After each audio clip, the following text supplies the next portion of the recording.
When I first read this, I thought, not only does he have the right, but he has the responsibility. He has the duty as a citizen of whatever country he lives in to tell you how to do your job if you're doing it incorrectly. Welcome back to Metal Straws. In today's video, we're covering posts from r/AITA. Let's dive right in. So this is, would I be the jerk for throwing my neighbor's seagull-proof bags over their wall? I realize this isn't a huge deal in the grand scheme of things, but it's annoying nonetheless, so here goes. In my area, we put the recycling out to be collected in 3 large plastic bags called seagull-proof bags, and they're collected on Mondays. Nearly everyone on the street puts their bags out on Sunday evening, Monday morning, but the neighbor opposite our house puts theirs out around midday on Sunday, and often doesn't collect it until Tuesday, even though they're at home, and this makes the street look untidy. Would I be the jerk if I threw their empty bags over their wall into their garden next time they do this, so the rest of the street doesn't have to look at their empty bags? Okay, I've accepted that I would indeed be the jerk and will ignore the seagull-proof bags. Thank you for your responses. He's got 40 comments, and it seems to be unanimous. Don't touch their bags. I've been looking for a house for about a year with the same real estate agent. I've sent in offers on a few homes. I've pulled my offer 4 times. A week ago, I had an offer accepted on a house. It was a multi-family, and there was an illegal apartment in the house. Didn't meet building requirements to be considered legal/livable. So I pulled my offer, and my real estate agent sent me various upset text messages. He said, "I'm done jeopardizing my reputation for some kid who was scared to go out on his own. You need help, dude. Serious help." Wow. People pull out of real estate deals all the time, but the agent's text messages upset me. Am I the jerk? ETA, just went over this with my partner. There were only 2 offers that were accepted that we pulled out of. The first we pulled because they waived the home inspection and we weren't comfortable with that. The second offer we pulled, the one I posted about, had an illegal apartment. That illegal apartment was already rented, so we pulled our offer.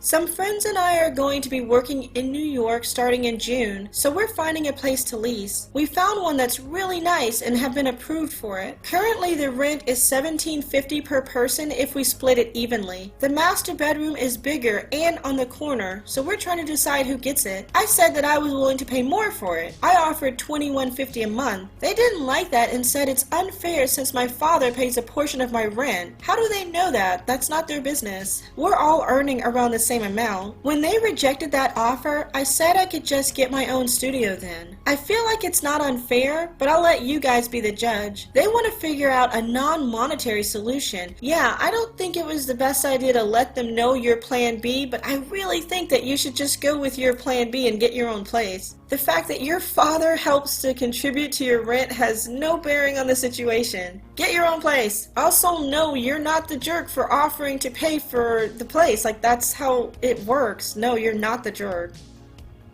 I've been seeing this girl since January. She and I are part of the same circle of friends, so we aren't complete strangers. This happened only this morning. Quite a few of male friends and I meet and play football or soccer regularly on Saturday mornings. We've been very consistent with this since December, and I've come to look forward to it ever since. Yesterday morning we couldn't play because it rained heavily, and we decided over WhatsApp to play this morning instead, Sunday. Yesterday, when I went over after the rain stopped, I told her we decided to play the next morning instead, this morning. This morning, while we were in the middle of a match with some other group of guys, she called me because she'd received a visit from a few friends she told me about, and asked that I come over immediately because her friends wanted to meet me. She lives an hour from the park where we play. I told her I'd be over as soon as the match ended within a half hour. She said nothing and ended the call. After the match ended, I immediately showered and went to her place. I even skipped the breakfast we usually have together immediately after the game ends. When I got there, her friends had already left, and she gave me the silent treatment. I apologized and offered to invite her and her friends to lunch in town. She still ignored me, and that annoyed me. I told her I don't know exactly why she's mad at me, but when she's ready to act her age and use words to explain how she's feeling, she knows how to reach me. I also added the lunch offer still stood until 2:30 when I have to go visit my brother and his wife. Was I wrong not to go over immediately? Was my behavior after in any way jerky? I have been reading every single comment here, and I have to say they are very eye-opening. There's clearly definitely a lot I need to reconsider. I'll keep reading the comments and threads. I love the way he ends this post. It is very mature. Should he have dropped what he was doing to go see their friend? I wouldn't have. I would have given them the option to come see me. Silent treatment never works. Stop doing that. You have to talk to each other. I also think that telling someone to act his age is never going to work, so you should probably pull that out of your toolbox as well.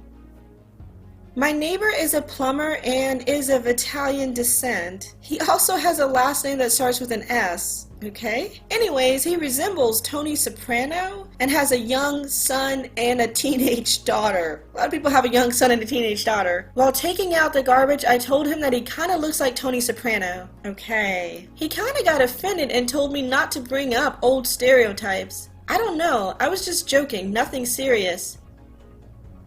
Okay, first of all, my apologies for any mistakes you might find in this text, as English is not my first language. Please bear with me. So, I usually buy stuff from the internet, as one would do. One of the sites I use besides Amazon is Zavi. Zavi, I've never heard of that. Which allows you to have your address pre-added so you don't have to type it every time you want to buy something. I never had a problem with their packages before. Taking this into account, I recently bought a Funko Pop for my niece. This Monday, I received an email from this company, the Spanish mailing company, saying I would receive my package that day. Well, I didn't. I thought, okay, maybe the mailman didn't have the time to come and didn't think much of it. Seeing as the package wasn't received by Thursday, I checked the tracking code. It said incorrect address. So here's the thing. Today, on Friday, I went to the office to ask for it and see if they could locate my package and see if by any chance it was there in storage. So I asked the lady, I have a package that was marked as incorrect address? And without checking the tracking code or even requesting it, she goes like, if it's marked incorrect, it's not here. Spoiler alert, it was there. I found myself raising my voice asking,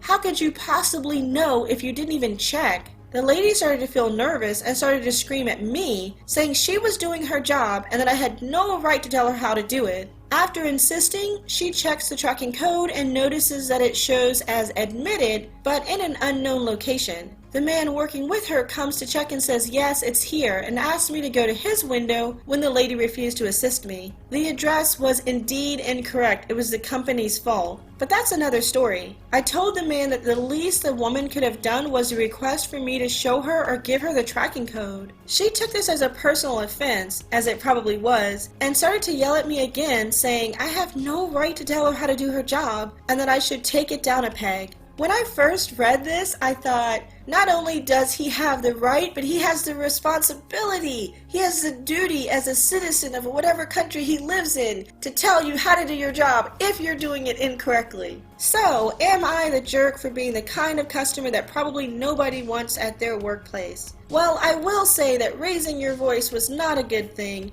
and all it's going to do is cause her to do what she did, which is raise her voice back at you. You set the rules of engagement by raising your voice. Don't raise your voice. Be patient. But he might not have gotten that other worker to help him if he hadn't raised his voice. So who knows? And that brings us to the end of r/AITA. If you enjoyed the video, give it a thumbs up. If there's another subreddit you'd like me to do, let me know in the comments. I'll see you in the next video. Bye guys.